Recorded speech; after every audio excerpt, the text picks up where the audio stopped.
no embargo, followed by an embargo section for 10:30 p.m. tonight. No live tweeting or blogging during the broadcast section, please. We have a handheld microphone for the broadcast section this week as well. Phones on silent, please, and we'll try and get through as many of you as we can in the time we have. Michael. Thanks, Ange. Hi, Ange. Sorry. I usually start with team news, but obviously specifically a really bad injury to Ivan Perisic this week. Yeah, disappointing. Firstly for Ivan more than anything else. It's just one of those innocuous things that happen sometimes. He obviously got a pretty significant injury from training, and as I said, disappointed for him because I've only worked with him for a little while, but you can see why. He's played at some of the biggest clubs in the world, and why he's maintained such a level of performance for so many years. He's the ultimate pro in the way he trains, the way he presents himself, and it's disappointing for us as well because he's been a real important part of sort of what we've done so far. We don't have a great experience in the group, and he's one that does have that level head, and has been pretty significant in all our games so far in big moments. So I said first disappointed for him, disappointed for us in terms of what we're trying to build. But he's, as I said at the start, he's very strong-willed, and I've got no doubt he'll come back and for club and country and get back to the levels he showed before getting injured. Huge game Sunday, and you've been involved in so many derby matches in your time, most recently Celtic and Rangers. Over the last few months, obviously locally, Cockfosters, Hadley Wood, you've bumped into Spurs fans and maybe even Arsenal fans have told you just how big a game this is for both sets of fans. Yeah, no, it's fair to say. People have sort of given me an indication of how they feel about this game, and that's great. I mean, it's as you said, I've been involved in derbies, and one very significant one, and you understand what it means to supporters for both clubs, and kind of the significance in terms of the general mood around the place. So all these kind of things, add significance to the fixture, and also the fact that they're a very, very good football side. They had an outstanding season last year. I think they've strengthened this year. They're a group that's, for the most part, has grown together, and you can see that there's a real belief within them. So, playing them at their place is going to be a hell of a challenge for us. There was a lovely moment at the fans forum at the very end when, as a young lad, got his question answered. Got a lot of attention on social media, and rightly so. You're even getting Arsenal fans saying on social media, "I hate Spurs, but I really like Ange." It's been a great few months. I know this is just one game, but I just want to get your view on how you've been in the first few months in England and how much you've enjoyed it. Yeah, look, I've enjoyed it because I enjoy what I do, and it's just I'm just trying to be who I have been my whole life, and with the forum, it was just a young man who was dying to ask a question, mate. That's why we were there, and I didn't think one extra question was going to be anything too significant to anyone else but to that young man. So felt right to do it, and did it, and that's fine. I mean, I don't think there's a famous college coach who once said, never be proud about doing the right thing, just do it. So it's there's always life lessons for all of us, no matter how old you are, about the way we conduct ourselves. But I've enjoyed so far. It's been a great challenge, and many challenges to come. I said, I've got a group of coaches that I talk to on a regular basis from other codes, and a couple of them going through a difficult period, and we all decided that, as a coach, you're either going through a difficult period or it's coming up. So that's your constant way of being, but I enjoy it, mate. Thank you. Hi, Ange. Good afternoon. Hey. For some Spurs players, it will be the first time experiencing the North London derby, especially away. What do you think would be the key for them to maintain their focus and perform in what's going to be a very challenging atmosphere? Yeah, I think you're right. We're going to have quite a few that probably haven't played in this fixture, and like I said, away from home. And it's not just that it's a derby and it's away from home. It's the challenge of overcoming a really strong opponent as well. Irrespective of that, Arsenal are a very, very good football side, and but again, I think with these things, as much as you want to talk about them, it's the experience that makes you grow. And I've always felt that in these kind of fixtures that you allow the players to go out there and hopefully try and get them to express themselves in the best possible way, and not put too many sort of restrictions around, or try and guide them too much as to what to expect and how to react to it. It's much better they go through the experience and then you can sort of reflect on it. It doesn't mean that you can't offer advice. And like I said, from our perspective, we've tried to create an environment here where every day we train really hard every day, preparing for a really difficult game at the end of the week. And, hopefully that kind of constant day-to-day conditioning of the boys in terms of their physical being, their mental being, means that every week they feel like it's a big game, so that when they do get into a game of more significance from a public perspective like this one, hopefully it doesn't change them too much. After Arsenal managed to complete a double against Spurs last year, how important do you think this one specifically is for the Spurs fan to get a positive result at the Emirates?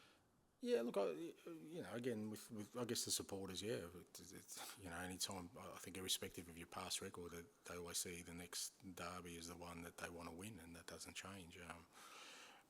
And from our perspective, like I said, it's a great challenge for us as a football sort of team that's beginning on a journey and trying to have an identity in terms of the way we play. And there's no greater test than playing one of the top teams in the competition away from home, who also happens to be your biggest sort of rival. So it's a great test for us, great challenge for us, and that's what we've got to go out there and try and see how we cope with all of that. In terms of recovery and preparation, the fact you're not playing in Europe, Arsenal played Wednesday night, gives you some kind of advantage this weekend? Yeah. I don't know how them playing in Champions League and us obviously not playing Champions League because we weren't good enough last year gives us an advantage. I think the advantage is usually with a team that's in the Champions League because they've earned the right to be there. So, no, I don't think it gives us any advantage whatsoever.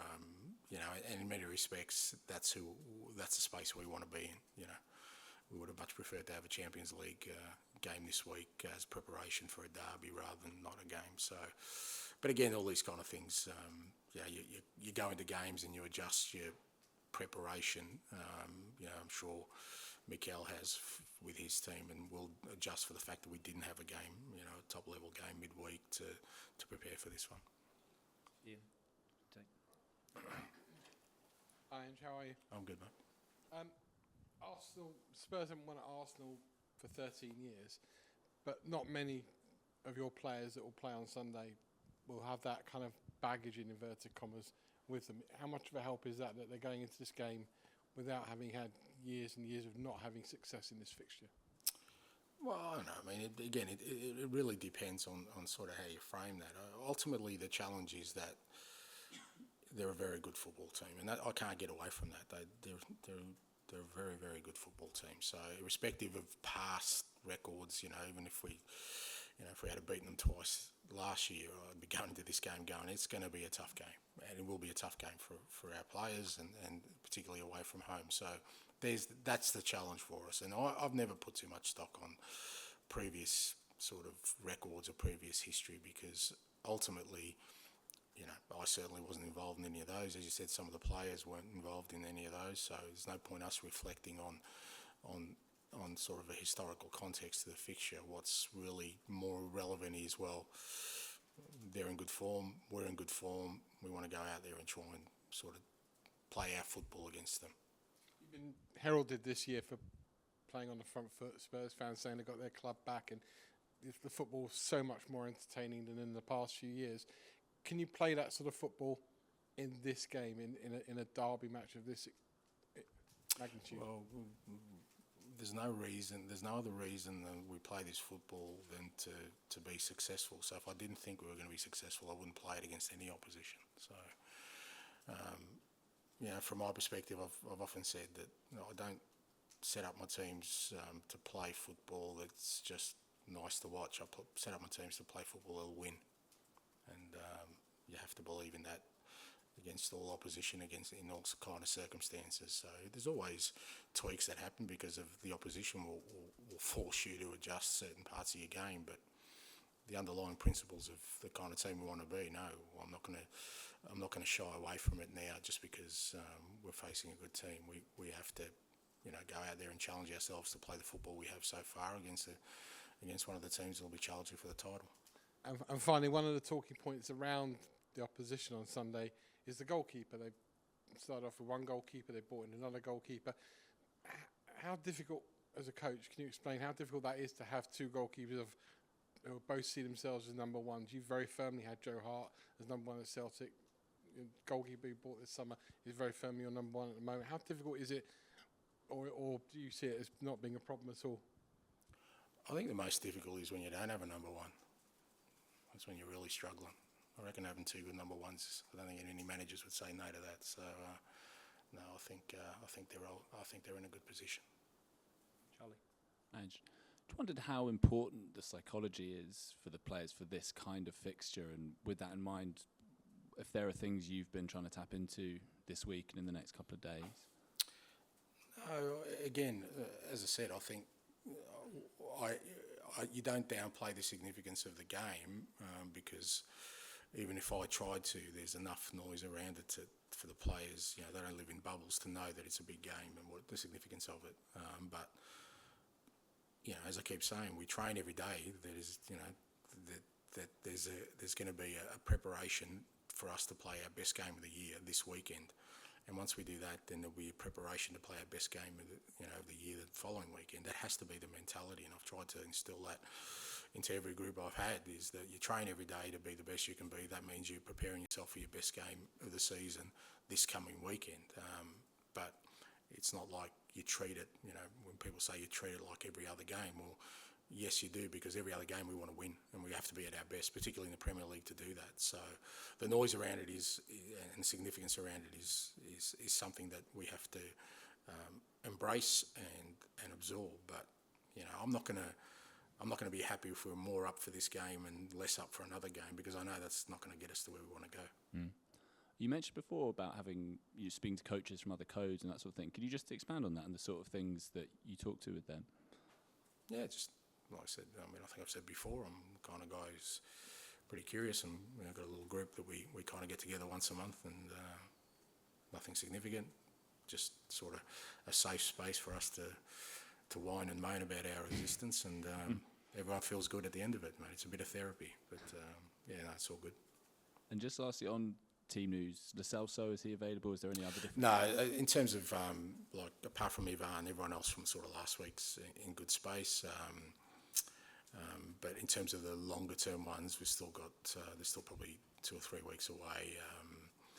Brian Gill, Lo Celso, Bentancur, those kind of guys. Hopefully, over the next few weeks, they'll sort of slowly get involved with training. Hi, Ange. There's so much change going on at the club right now. It's not obviously just you and on the pitch. You've got Scott Munn officially signed this week, Director of Football coming in, Leonardo Gabbanini leaving the club. What's that like to be inside a club that's changing so much all at once? Normal for me. Wherever I've gone, it's kind of and I think that's the club understanding. As I've constantly said that if you want to change, you need to change, and all these things happen.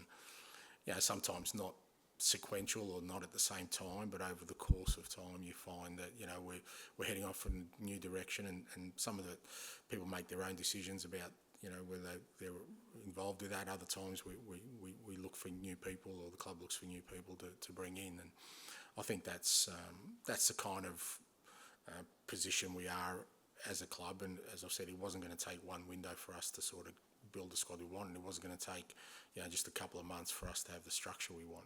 It's something that I think will evolve over the next probably 12 months, couple of years. I think you'll find there'll be some constant evolution of people and the way we play and the way we train and the environment itself. I think that's and all these kind of things I think are just a natural consequence of the club deciding to change direction at the end of last year. Talking about the future, I went to watch the under-21s this week and saw Alejo Valise getting his first minutes for the club. Obviously, very much looks like a player that's going to fit your system. What have you made of him in training so far? And do you still feel your original thought that you're probably not going to see him getting minutes until the second half of the season? Yeah, no, he's, to be fair to him, he's only had sort of 1 week training with us. He had 2 sessions sort of last week, and then we sort of gave him some game time in the 21s, as you said, and now he's sort of had a full week of training, and great to have him on board. You know, again, no expectations around his contribution. Obviously, you know, being an attacking third, I think he'll get some opportunities for some game time, but we still got to let him settle a little bit and get involved in training sort of more consistently over the next 2-3 weeks. Maybe get him a game or two more in the 21s, because he's missed a lot of football. But we've been really encouraged with the way he's gone about things, the way he's adjusted to life here. He's only a young man, sort of coming from the other side of the world. You know, the dressing room environment's great, and you know, watching him the other night, he's showing the attributes. He's got great movement. He's a real sort of number 9 in terms of the way he attacks the box, and really looking forward to getting him up to speed. Last one from me. There's another big game for you this weekend. Carlton playing tomorrow morning. Are you going to get up and watch that? And how much are you looking forward to that? Absolutely, mate. Go the Blues. They've had a great year, and we've had a lot of time without success. So good luck to the Blues, Mickey, Michael Voss, and Cripsy and the boys. Final one in this section, James, please. Hi, Ange. No one knows what I was talking about there. That's fine. Yeah, thanks, mate. Go on. You've made such a good start in moving on from Harry Kane leaving, but he is the all-time top goal scorer in North London derbies, 14 goals in 19 games. Is this maybe a game where there's a risk of feeling that void a bit more than in the past? No, I think there's a risk of filling that void right from the start. I mean, you know, that's the reality of it. As you said, it's not. It's a fairly significant figure on and off the field. To be fair, that you know, left very late in the piece. But we kind of tried to, you know, as a collective, focus on kind of the road ahead and the kind of team we want to be. And I've really been pleased with the way that, you know, all the lads have sort of tackled the task of us being a real attacking threat from all areas of our game, and so that people sort of don't see sort of a glaring gap there. But you know, it's still you're still trying to replace arguably the greatest player this club's ever had, who still was making a very, very significant contribution. So, but I think the opportunity for the void to be there is there all the time, but we've managed that well so far. And obviously you've already beaten Manchester United. Do you feel you've got the personalities to step up in these big games, or are you sort of still learning that, I guess? Well, we'll learn that. Yeah, I mean, you know, it's not a. I mean, we're 5 games in. I mean, you know, I understand that, you know, for many people this will, you know, they'll see this as our first real test, and you know, I get that, and it's pretty easy to kind of, you know, you can almost write 2 stories now. If we're successful, great, we're on the right track. If we're not, you know, when we've still got a long way to go. But for me, what's going to be more important is how much of our football I see in a big game like this. You know, how much of us can I see against a top opponent, and that'll give me the biggest indicator as to where we're at. But ultimately, we'll still be 6 games into a new cycle, you know, new group of players, a very young group of players, and you know, either way, irrespective of the outcome, like I said, the performance will be my biggest measure, but knowing that we've still got a long way to go. Thank you. Okay, we'll end the broadcast section there and move on to the embargoed section for 10:30 p.m. No need for the microphone anymore.